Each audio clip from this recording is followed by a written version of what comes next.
Merhaba Oksijenlerim, kanalıma hoş geldiniz. Bugünkü atölyenin sahibi Honda Stephens. Kendisine teşekkür ediyoruz. Atölyesine bizi kabul etti. Honda Stephens'ın ilham aldığı ve tekrar eden temalar hayatın dramı, duygu, esneklik, teslimiyet, doğadaki önemsizlik, zamansızlık ve kosmos ilham aldığı temalar arasına giriyor. Bakalım kendisi çalışması hakkında bize neler söyleyecek.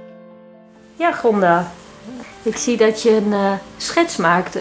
Is dat ook eigenlijk het beginpunt of waar begin jij eigenlijk bij het maken van je werk? Ben ik benieuwd naar.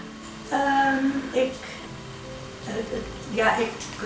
werk eigenlijk altijd aan de hand van een gebeurtenis of een emotie. En daarbij zoek ik dan beelden en dat probeer ik dan vorm te geven op een doek. De uiteindelijke vorm ontstaat pas door het schilderen. Door het schilderen breng ik steeds veranderingen aan, laag over laag, totdat die emotie of die gebeurtenis die mij dan erg geraakt heeft, vorm krijgt. En dan het liefst in een eenvoudig beeld. En nou ja, dat probeer ik dan wat te relativeren door het gebruik van heldere kleuren en soms wat overdrijving eigenlijk. Maar begrijp ik dan goed dat je die emotie, inspiratie zeg maar krijgt door een situatie of door vanuit het denken naar een emotie? Hoe moet ik dat zien? Het kan een gebeurtenis zijn uit mijn omgeving. Het kan ook iets zijn wat ik zelf heb meegemaakt. Maar het kan ook iets zijn wat ik in een ander land heb gezien. Want ja, ik heb ook veel gereisd. En dan probeer ik in die emotie te kruipen eigenlijk. Zonder dat ik het zelf meegemaakt hoef te hebben. En ik moet zeggen, dat kan soms ook best wel heftig zijn. En dan probeer ik daar een vorm aan te geven. En zodat je dat kunt zien. En ja, die emotie moet dan wel op dat schilderij te vinden zijn. Ook weer niet te dik aangezet en niet te duidelijk.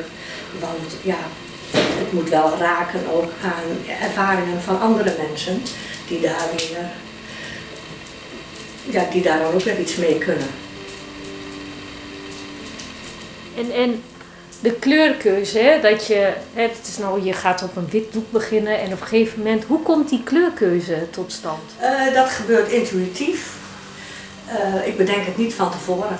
En de uitwerking moet dan bij elkaar, bij de voorstelling passen. Het is ook een zoeking naar een balans in het schilderij. Ja, Gonda, we leven natuurlijk in gekke tijden. Ja. En schilderij die aan de rechterkant van jou... Deze, ja. Ja, precies. Ja. Dat schilderij. Dat roept bij mij op alsof iemand zeg maar in een gevangenis zit. Of hoe moet ik dat eigenlijk interpreteren? Nou, je zou het bijna een gevangenis kunnen noemen. Het heeft met deze tijd te maken vanwege de corona. En letterlijk van achter de Luxaflex keek ik naar buiten, naar wat daar gebeurde. En vandaar dat ik enige schilderijen gemaakt heb van mensen die van achter de Luxaflex naar buiten kijken.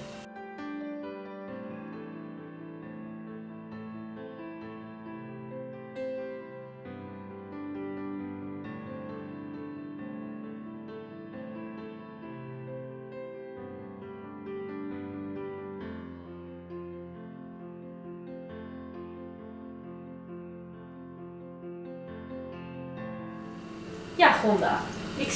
Ik zie dat jij, net zoals heel veel kunstenaars het doen, ook inspiratie uit boeken haalt. Welke kunstenaar, welke boeken interesseren jou het meest? En dat is onder andere Roger Ravel, Reinier Lucas, Alfons Vrijmoed. Die inspireren mij nog steeds. Dit is bijvoorbeeld een schilderij van Roger Ravel. Je ziet, hij gebruikt ook hele heldere kleuren, eenvoudige vormen.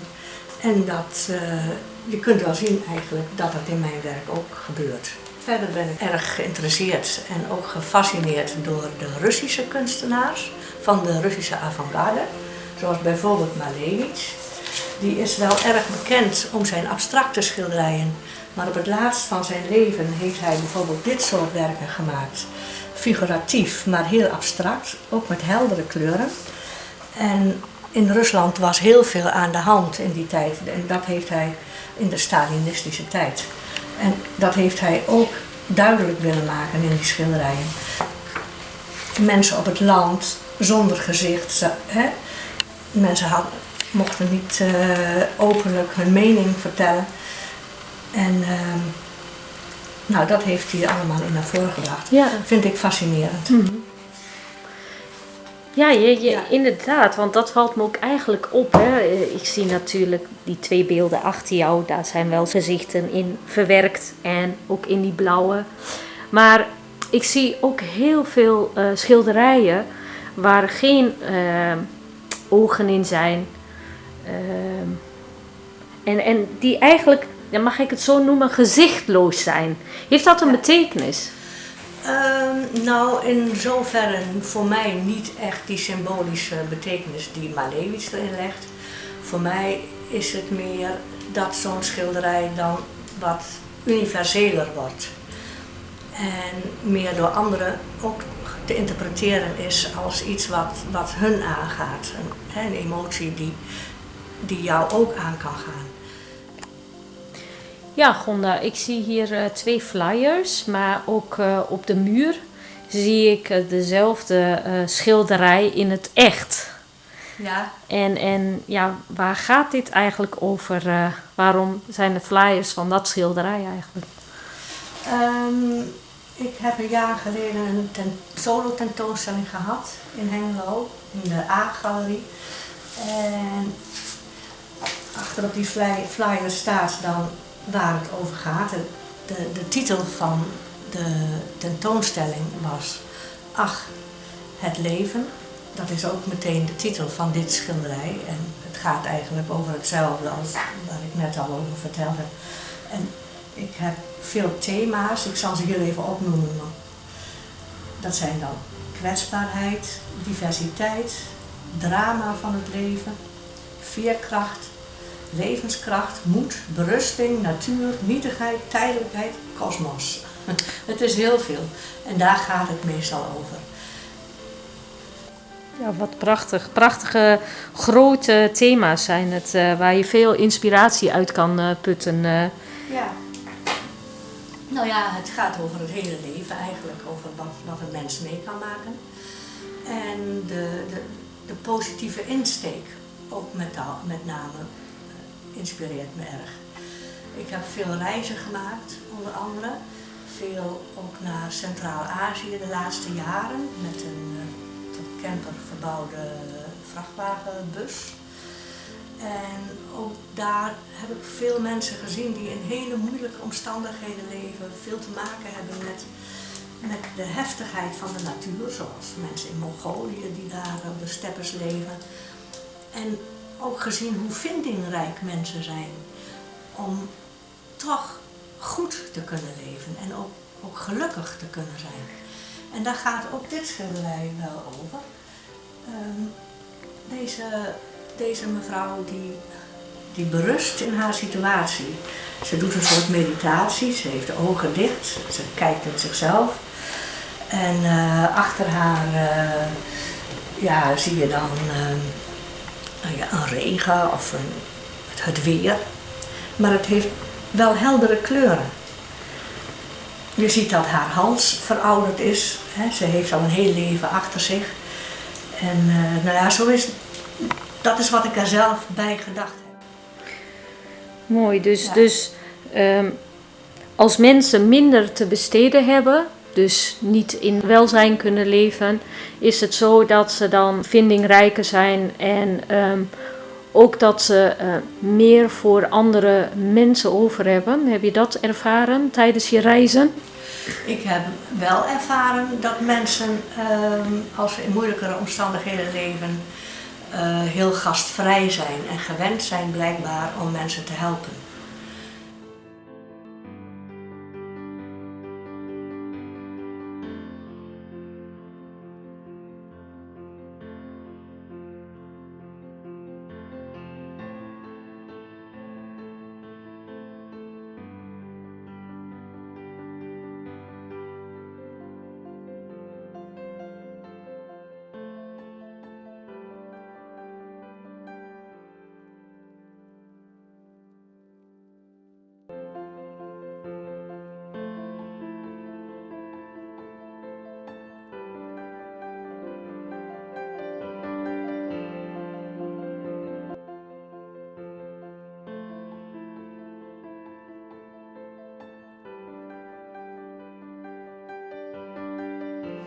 Ja, Vonda, jij wilt mij nog jouw werken laten zien, schetsen of studies?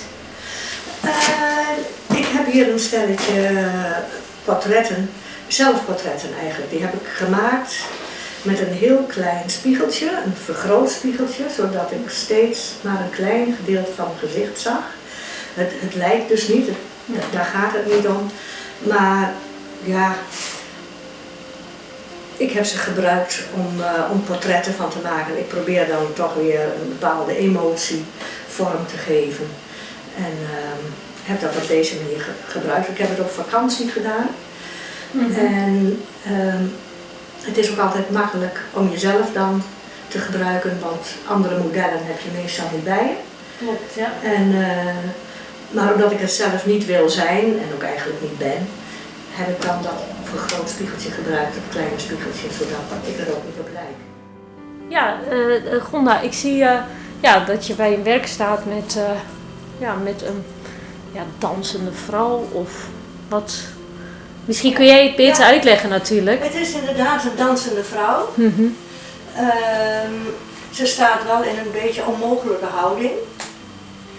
En ik heb meer dansende figuren gemaakt. En de inspiratie daarvoor kwam eigenlijk doordat ik veel gereisd heb, bijvoorbeeld ook in India. En daar kwam ik in aanraking met de hindoe-god Shiva. Die stelt dan de eeuwige dans van de energie van het leven voor.